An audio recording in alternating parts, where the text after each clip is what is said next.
Okay. And I think, Stephen, perhaps you need a shot of tequila for the mathematics to work out. I'm just playing. I'm just playing with you. At the end of the class, after I click pause, we'll do it. Okay. So this is obviously a very loaded topic tonight, which is about soulmates. And a lot can be discussed, obviously, on soulmates. And there is a big discussion on soulmates. And how do you know this person's really your soulmate? And do we even really believe in soulmates? Right? There's so many people that say, you know what, if I'm not in love, have a nice day, I'll move on to the next person. And you can be doing this every 2 months, every 2 years, and there's no love lost. In Judaism, we're a little bit more sensitive to marriage, not only because we sanctify marriage, and because marriage is a holy thing, and because we make special blessings. It's not just an Elvis Presley in Las Vegas, but it's also, I'm just going to blow myself up. How do I do that? Hold on, so I can see myself a little bit more. There we go. So if I can just ask everyone to mute themselves, unless you have a question, by all means. If you have a question, by all means, pick up your hand or whatever. Also, my chat is always working, and I kind of look at my chat as well. So marriage in religion, in Judaism, is a bit more serious. We also may, as we know, we write the tuvah, we have blessings. I just did a marriage last week in my backyard for a couple that was very concerned with COVID. And so we had literally 6 people plus a few people from the yeshiva, and it was a beautiful event. I was very happy with it. But my point is that we take marriage seriously. It's not just, we like each other, so might as well let's just sign the dotted line.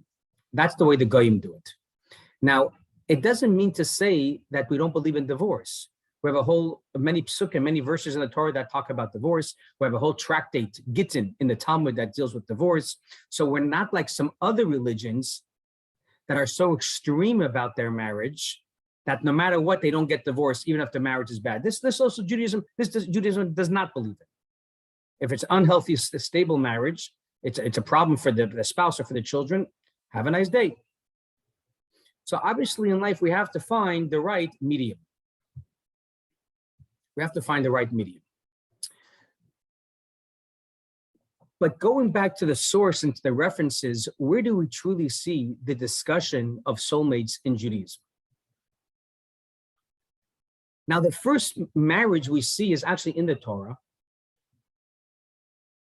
When Abraham tells his servant Eliezer, please go to a certain land and find from my distant family a beautiful girl to marry my son Isaac. And that's like the first shadchan, that's the first matchmaker. That's the first JDate.com was Abraham and Sarah. And then they had a whole shit. And then we even have the procession, the veil. Rebecca saw Isaac coming later, and we have the veil. Certain traditions we actually keep up till this very day. So it's beautiful verses and beautiful storylines. The Talmud, which generally speaks about the laws of what we could do and what we can't do, how to keep Shabbat, how to keep the Passover, how to get married, how to get divorced, and so forth. The Talmud has a very interesting few verses, which I want to discuss here tonight, which almost seems Kabbalistic, but it's really not Kabbalistic. It's really right out of the Talmud, and the Talmud is something that is being discussed during the times of the temple and even prior to the temple.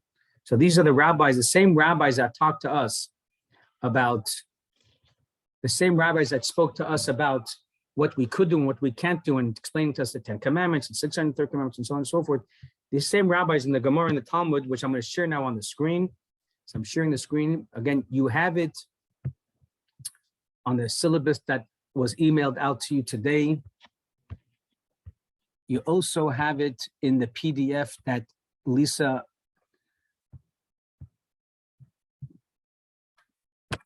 okay. Give me a second. Okay, so here we are. Does everyone see it? Where my mouse is, okay? So this is the opening page of Tractate Sota. And on the first page over here, it says the following. Rav Shmuel Bar Yitzchak stated, when Rish Lakish would open his lecture on the biblical passage of Sota, So when they were discussing the subject matter of sota, which is not our discussion tonight, but when the rabbi would open up the discussion with the students about the tractate of sota, he said thus. What did he say? That they, the heavenly court, peer a woman to a man for marriage only accordance with his deeds. I'm going to stop the share so I can look at myself and look at you. So again, what was said over here, from here on, I'm going to look at the page, but it's in my book over here in front of me, that Reish Lakish said, they, the heavenly court, peer a woman to a man for marriage only according to his deeds. At the bottom of that page that you have, the footnote 28, it states, what does it mean according to his deeds or according to her deeds? So Rashi says in footnote 28, a modest woman is paired with a righteous man, and an immodest woman was paired with a wicked man. So really, according to the Talmud, who is the ultimate matchmaker between a man and a woman? It's not your parents, it's not your uncle, it's not Uncle Marvin or Aunt Zelda, it's God. And Reish Lakish said, this rabbi said in this Talmud, that the heavenly court, he peers men and women according to what? Not according to their looks, not according to their lineage, not according to their money, but according to their deeds. How does this rabbi know this? From where does he get this from? How does the Talmud, so the Talmud continues with him. Shenemar, as it states, I'm on now the next page of the syllabus, because it says in the book of Psalms, King David stated in chapter 125, it states, for the rod of the wickedness shall not rest upon the lot of the righteous. Just want you to see it exactly.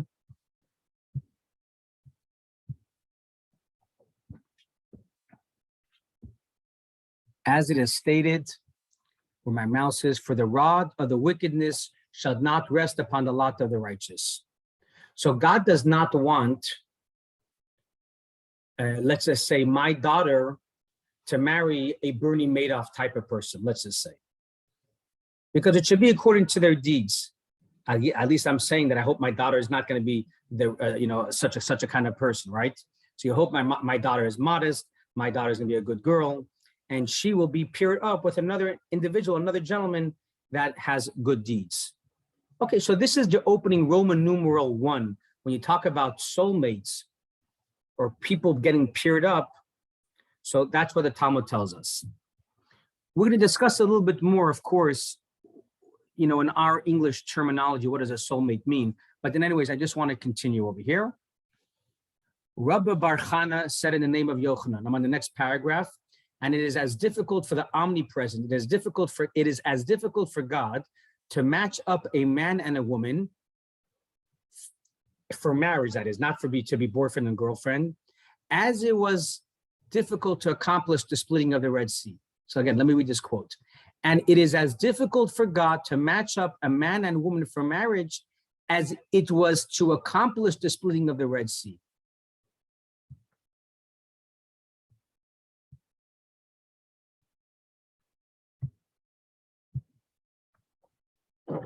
We're going to discuss soon what difficult means. There's nothing really difficult in front of God, but leaving that alone for now. The second statement of the Talmud of Rabbi Bar Chana tells us it was as difficult for God to match a man and a woman as it was for the splitting of the sea. Let's just continue. Just bear with me another 2 paragraphs or so, and then we can kind of backtrack and kind of like lawyers try to rip this apart a bit. Then the Talmud continues on the next paragraph. Is it really so that God matches a man and a woman based on their deeds? But Rav Yehuda had said in the name of Rav, 40 days before the formation of an embryo, a heavenly voice issues forth and proclaims, the daughter of so-and-so is destined for so-and-so, and this particular house is destined for so-and-so, which means you should live in Pico Robertson is for Chuck Abel. Mendel Schwartz's house on Highland should be for Mendel and Esther Schwartz. This particular field is destined for so-and-so. So from here, we see that a man's mate is predestined from the time of his conception, before it is known whether he or she will be righteous or wicked. So how then can we say that a man and a woman are made according to their deeds? You got to make up your mind.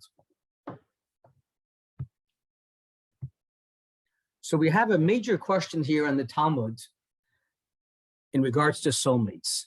The first opinion said that God matches a man and a woman based on their deeds. So based on Sylvia's deeds, based on Julie's deeds, that's the match they're going to get. And then we have another statement in the Talmud, which is that before someone is even born, 40 days before the formation of an embryo, it already is predestined who's going to marry who, and so on and so forth.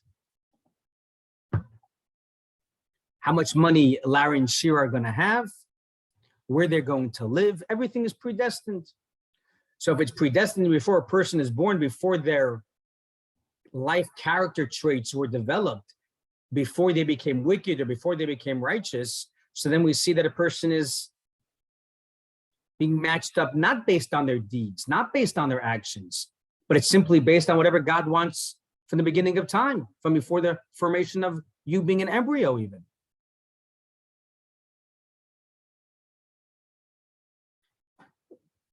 So when you have a Talmudic mind, and we study Talmud a lot in the yeshiva, one of you can ask yourself, well, God, from the beginning of time, may have said, I want Mendel Schwartz to marry Esther Schwartz because he knows what kind of mensch Mendel Schwartz is going to be and what kind of mensch Esther is going to be.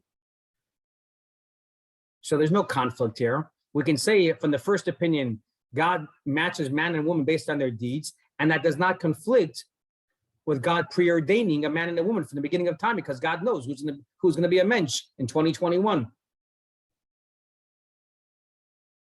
So Rashi, who's a great French commentator, deals with this and says, no, no, no. Because in last class, if you remember, we learned in the tractate Nida a very interesting scenario where the angel Lila, if you remember, came to God and said, God, this drop of semen that's ready to come down, so to speak, to planet Earth and be infused in this man and woman for their union, and this Mendel Schwartz is going to be born in December 15, 1975, what kind of person is he going to be? Is he going to be wealthy? Is he going to be poor? Is he going to be strong? Is he going to be weak? But there's only one thing God did not say what's going to be with Mendel Schwartz. He did not say if Mendel Schwartz is going to be a mensch or not. He did not say if Mendel is going to be a nice guy. He did not say if Mendel is going to go to temple on Mondays and Thursdays and Shabbat. This God says, Mendel Schwartz, you have free will. I give free will to Julie and to Shira and to everybody else. And to Bitzalel, if he wants to go on Monday, he can go on Monday. If he doesn't want to go on Monday, he doesn't have to go on Monday. So all this preordained business that God decides from the beginning of time only is executed on whether Jeffrey's going to be selling cars or whether Jeffrey's going to be selling insurance. Is Jeffrey going to be a doctor? Is he going to be a lawyer? It's this God already knows. And you should know, this is why I tell people, there's an individual I just told a while ago, when he told to me, my wife wants me to be home at dinner time and the kids are home, but I'm a working man, I have to cover the bills. So Rabbi, what should I do? Should I listen to myself and stay in the office until 7 o'clock? Or should I listen to my wife and be home at 5:30? And I told this person, since it was preordained exactly how much money you're going to make in 2021, let's just say the number is $75,000. It is impossible, I told this father, that God decided that in order for you to make the $75,000, it's going to happen with you making your wife upset and with you not being at the dinner table with your children every day of the week. This cannot be. So when God says you're going to make $75,000 this year, it means because you're going to be home for the dinner. You should be home for the dinner time. You should make your wife happy. So how are you going to make a $75,000? You have to work. It's going to happen. You work harder during 9 to 5, or God will send you a good deal, whatever the case is. Because we do believe as religious people, according to this piece of Talmud, that it's predestined from the beginning of time what's going to happen over here. 40 days before the formation of an embryo.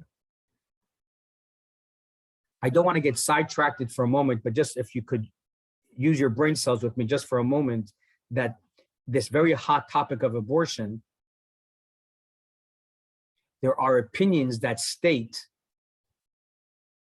especially with non-Jews, not with Jews, but with non-Jews, there's more sensitivity if a person chooses to abort their child.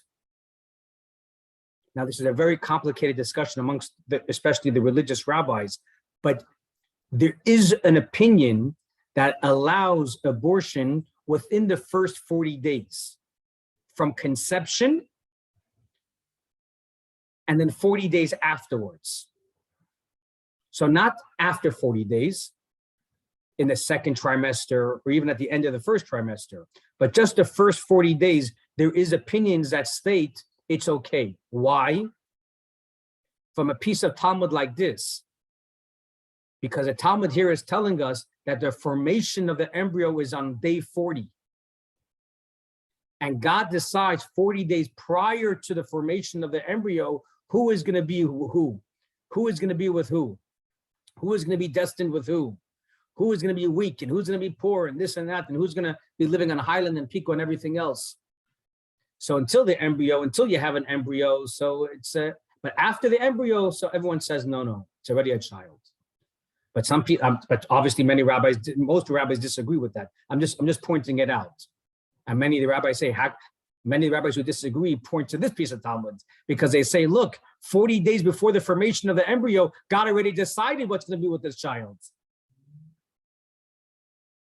God already decided on day 1 of conception before there was an embryo that Mendel Schwartz is going to live on Highland, or my child is going to be here, or you're going to be wealthy, you're going to be weak, and you're going to be destined for which match, who's going to get this match and that match, and whose soulmate is what. So how, God forbid, can you abort a child on day 20? So it's interesting that this piece of Talmud is being tugged from either which way. But again, I just want to put that to the side now, back to our discussion of soulmate.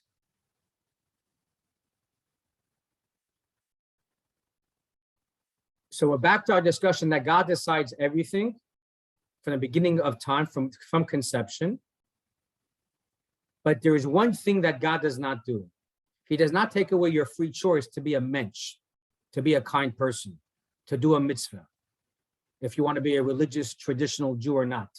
If you want to eat matzah this Passover, if you want to light the Shabbos candles this Friday night, he does not take away that free choice. And thus, God does preordain or make this deal and this pact with you that everything's going to happen in your life, besides if you're going to be a tzaddik or not a tzaddik.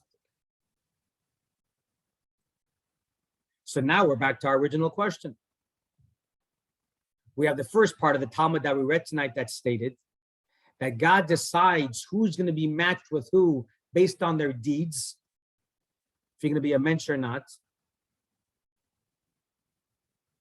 But then we have this other piece of Talmud that we read, that 40 days before the formation of an embryo, God already decided and ordained everything for you, who you're going to marry, and where you're going to live, and how much money you're going to make. Again, not if you're going to be a tzaddik or not. I already discussed that. God does not decide that. But God does decide who you're going to marry. He does decide where you're going to live, and so on and so forth.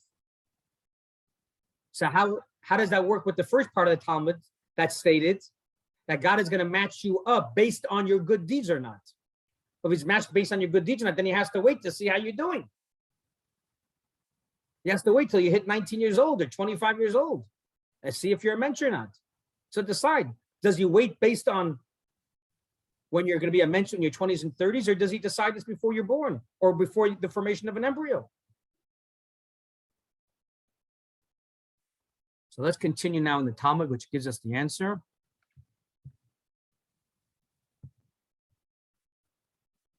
So the Gemara, the Talmud answers, this is not difficult. This notion that matches are determined at conception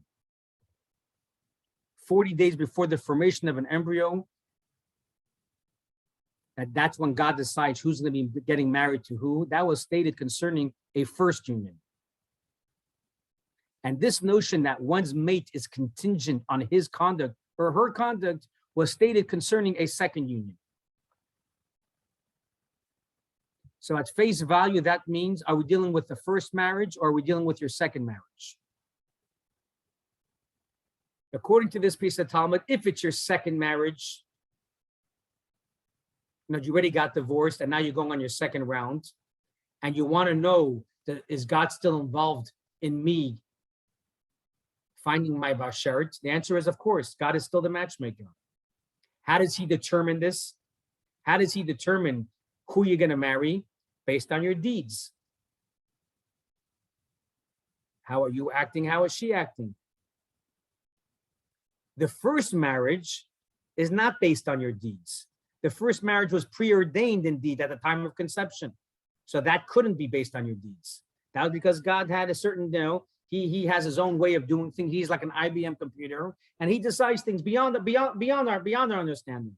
The same way God does many things beyond our understanding. So he mixes and matches different people. We hope that soulmate works out. But it's not absolute. It's possible in Judaism, as we said at the beginning of the class, there's room for divorce. We hope not. Obviously, we hope that a person gets married, they stay married. But if there is a divorce, in other words, God's union did not work out, God as a matchmaker failed, because the first marriage didn't work out. So it was a soulmate, but it didn't work out. So God as a matchmaker, we can say failed us. Let's just say that, be disrespectful for a moment. So now we're looking for our second match, our second soulmate. You have a second soulmate. And that soulmate, that matchmaker is still God. He still gets involved in the second marriage. And that match is based on our deeds.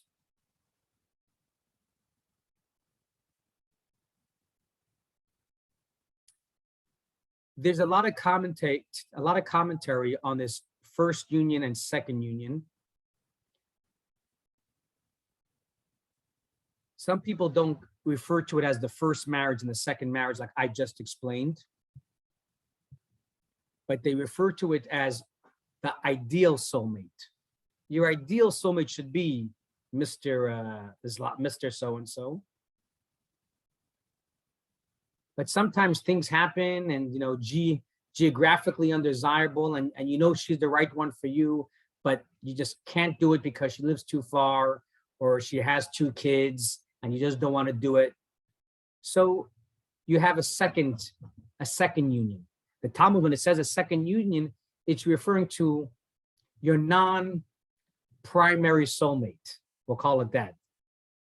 She's still your soulmate, and we hope it works out, but the first one really was your soulmate, which was preordained from the beginning of time by God. But since you chose to ignore it for, let's say, many valid reasons, so you have the second union. So you move on to your second ideal prospect. So there's many ways how to interpret this first union, the second union. The way I explained it initially is the mainstream way, but I just want to tell you there's other ways. Some people say that what happens if one of the spouses from the first marriage got divorced, and let's say now it's my first marriage, let's say, and I want to marry a divorcee. So is this considered a first marriage or a second marriage? Well, it's a first marriage for her. It's a second marriage for her. She's a divorcee, but it's a first marriage for me. I'm a bachelor, and I want to get married for my first time. So the commentators again will say it's considered a first union as well for me, even though it's my second, and as I'm going to a divorcee. So like I say, there's a lot of different, some people say that the first union and second union is not first marriage and second marriage, but they say first marriage means if they would have got married at a young age as minors under the age of 18. So that would be preordained by God based on some reckonings that he does. But if we get married after the age of 18, that's called a second union. Second in your life. Where you could have got married earlier, but now you're getting married later. So there's different ways how to go about it. But either way, the way not to get too complicated, the way I understand this piece of Talmud, just to bring a recap over here, just to bring everything back to one place over here. We believe in marriage. That's Roman numeral 1. Roman numeral 2, marriage is not just a love affair and a relationship, but it's a holy union. When I say holy, it doesn't mean holy that it can't be broken or it can't be a divorce, but we have to value it. It's a holy item. This union is a holy relationship. Number 3, who's the matchmaker? If it's so holy, who's the matchmaker? My computer, JDate, eHarmony. So because it's so holy, because we give it so much weight, marriage, that's why the rabbis also tell us, by the way, it's not only a holy marriage, there's a holy matchmaker. And here the Talmud is discussing with us, well, how does this matchmaker, God, go about doing it? And then we have the first union, the second union. Your ideal prospect, your secondary prospect, or your first marriage, your second marriage.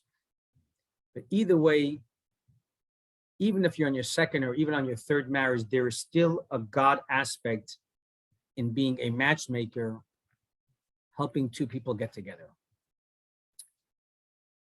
Now, just a few more comments I have over here on the soulmate discussion. The term that we use, soulmate, in Hebrew, it's zivug, which could be translated as union or my counterpart. Now, a union is two things that are now coexisting together. You see, when you have a boss and an employee that have a wonderful relationship, they're not one.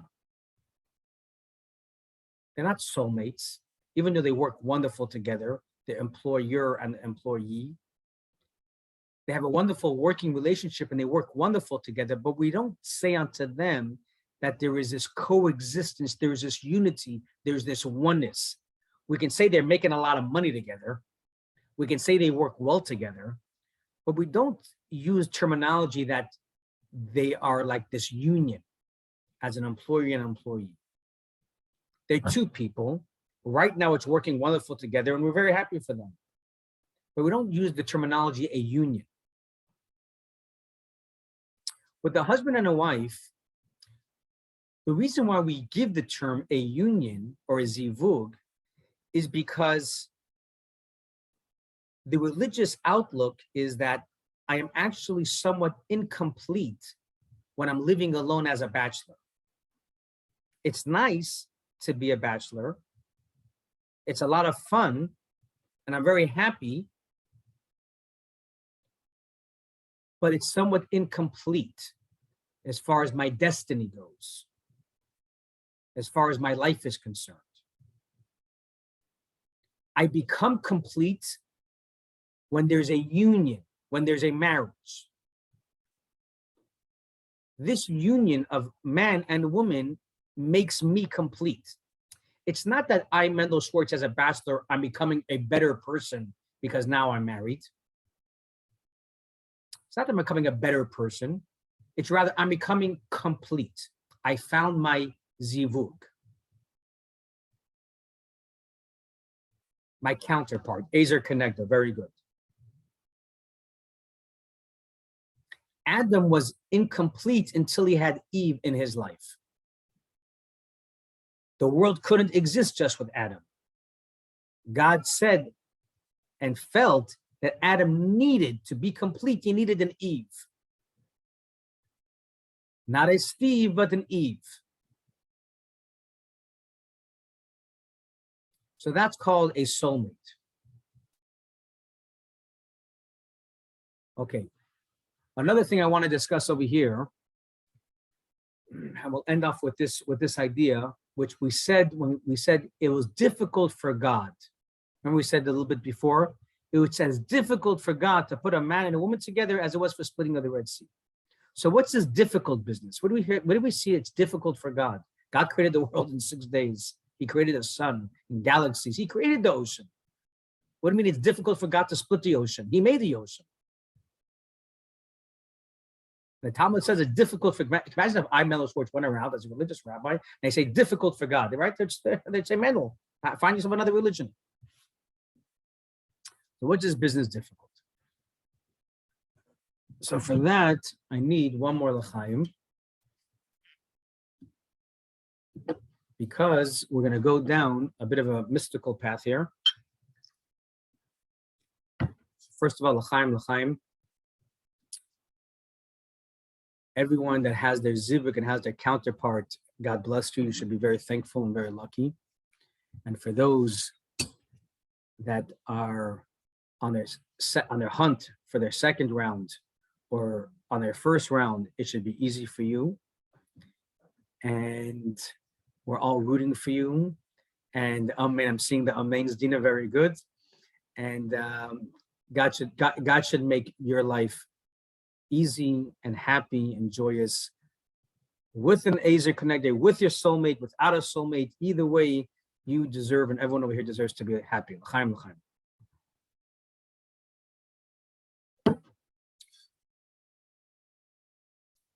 I also know that some people are of an age where it's a little difficult at the age of 7 to start looking for a counterpart. So make your counterpart your children. How's that?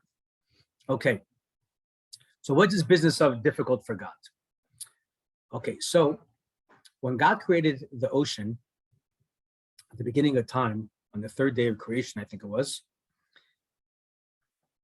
Yep. So he said, look, I'm going to have gravity, and you waters, you're going to stay still besides the waves that you're going to have in the ocean, the Atlantic, the Pacific, the Indian Ocean, everything else. But he told the Red Sea, there's going to be a day where my children, in a few thousand years, are going to be walking out of Egypt, and they're going to be going to the promised land. But they're going to be trapped. They're going to be the Egyptians on one side. And in order for them to get into the land of Israel, they're going to have to pass through the Red Sea. So I'm telling you now, God tells the ocean, and that when that day comes, you have to go against your nature, which is to be still and move around a little bit in the ocean with gravity besides your, once in a while, your waves. And you're going to open yourself up and split and make a dry bedrock for the Jewish people. So the ocean said, no problem, we're okay with this. But who are these people again?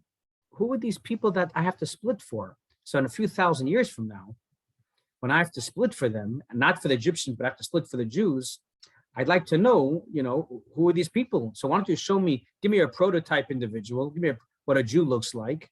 So in a few thousand years, when you say, oh, the time has come, I'll say, oh, those are the people, very good, I'll split the ocean. I'll split the Red Sea for them. So God shows him a few Jewish people.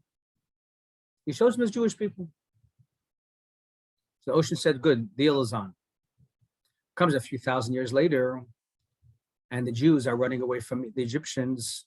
And God said, the time has come, water, it's time to split and make yourself 2 walls and let the Jewish people go through. And the waters did not split. It's a very interesting Kabbalistic conversation in the Kabbala that happens over here. This is really mainstream. This is everyone on this believes in this. I don't want to say, God forbid, a fairy tale, but this is really in a lot of the books, which I didn't have in the syllabus. I should have, but this is a very interesting back and forth dialogue. The God says, water, open up right now. So the water says, nope. So God said, well, we had a deal a few thousand years ago. I'm telling you to open up right now. So the water says, yeah, the deal is for the Jewish people. So God said, the Jewish people are here. Take a look. The water says, these are not the Jewish people that you showed me a few thousand years ago. They don't look like the Jewish people. They don't talk like the Jewish people. I'm not opening it for them. And then the Talmud actually tells us they brought Joseph's casket. Joseph, who died in Egypt a few hundred years prior, was in a casket, and he was promised by the Jewish people that when we leave Egypt, we're going to take you, Joseph, in your casket, and we'll take you out from Egypt, and we'll bury you in the land of Israel, which is what happened. So only when the Jewish people brought Joseph's casket to the water, Then the water split. And once the water split for Joseph, it split for everybody. So if everybody asks, why is the water splitting for Joseph, not for the other Jewish people? Because the waters didn't recognize the Jewish people. When they were in a soul state from the beginning of time, before they were created, when God showed them, when it says God showed the water to the Jewish people, he showed them the souls, the very esoteric, very, very refined looking Jewish people, like tzaddikim. But after being in Egypt for hundreds of years and worshiping idol worship and speaking like the Egyptians and looking like the Egyptians, the water said, these are the Egyptians, these are not Jewish people. I'm not splitting for them. There's no deal. But when they showed Joseph, and Joseph was able to act in a certain way as a Jew in Egypt, as we know so many things Joseph did, and that's why we call him Joseph the Tzaddik. So the water split for Joseph because they realized that these are the Jewish people. They're Joseph's lineage, they're Joseph's brothers and sisters. So the point is, why it was difficult, the only time it says difficult, that it was difficult for God to make a miracle, it doesn't say difficult for God to make the sun rise to the sunset, but it was difficult for God to split the waters. Why was it difficult? Because he made this deal with the waters for the Jewish people, that they would split for the Jewish people, but now the Jewish people don't look like this anymore. So God had to convince the waters, I'm telling you, these are the Jewish people. They are the real deal. So this was difficult for God. He made a deal with the waters. The waters kept their side of the deal. The Jewish people didn't look like the Jewish people. They were sunken in idol worship. So God had to convince the waters, I'm telling you, these are the Jewish people split. And he had to even show Joseph, which was the viceroy of Egypt, who was a Jewish person. So this was a lot of back and forth, so to speak, between God and the water. Until finally God proved to the water that, no, these millions of people, they're really the Jewish people. So that's why we're saying difficult for God. It wasn't an ordinary miracle God had to do. He was subjected to his promise and his deal that he made with the water. And since the Jewish people didn't look like the Jewish people, God had to, so to speak, overreach these boundaries and convince the waters that, no, these are still the Jewish people. So that's why it says it was difficult for God to split the sea. Why is it comparing of all of these miracles and difficulties of splitting of the sea? What does the Talmud say? It says difficult to match a man and a woman as it was difficult for God to split the Red Sea.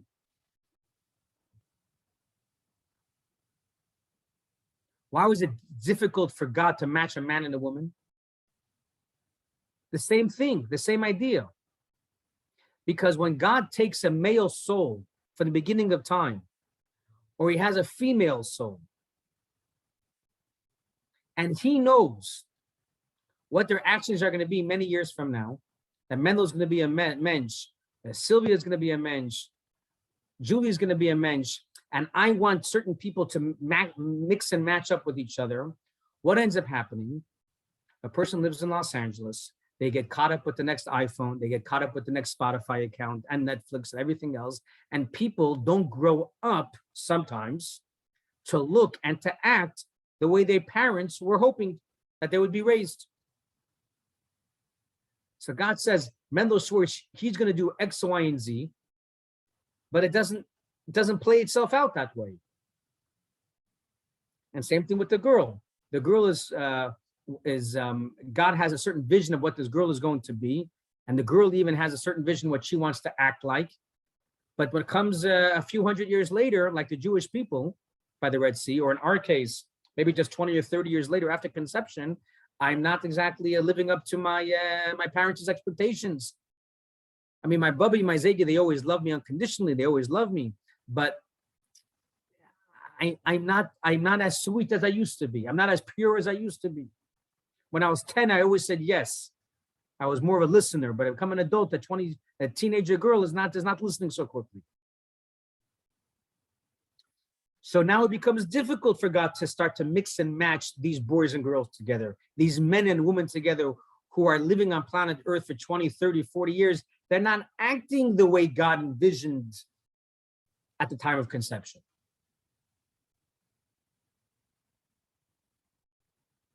like the Jewish people who went through Egypt for a few hundred years, they're not acting the way they used to look like when the water saw them thousands of years prior. So that's why the Talmud tells us it's as difficult for God to split the sea as it was to mix and match a man and a woman. Or rather, it's as difficult for God to put a man and a woman together based on their deeds as it is as difficult for God to split the sea. So that, I thought, is a very interesting point over here, which, so to speak, jives with our soulmate discussion.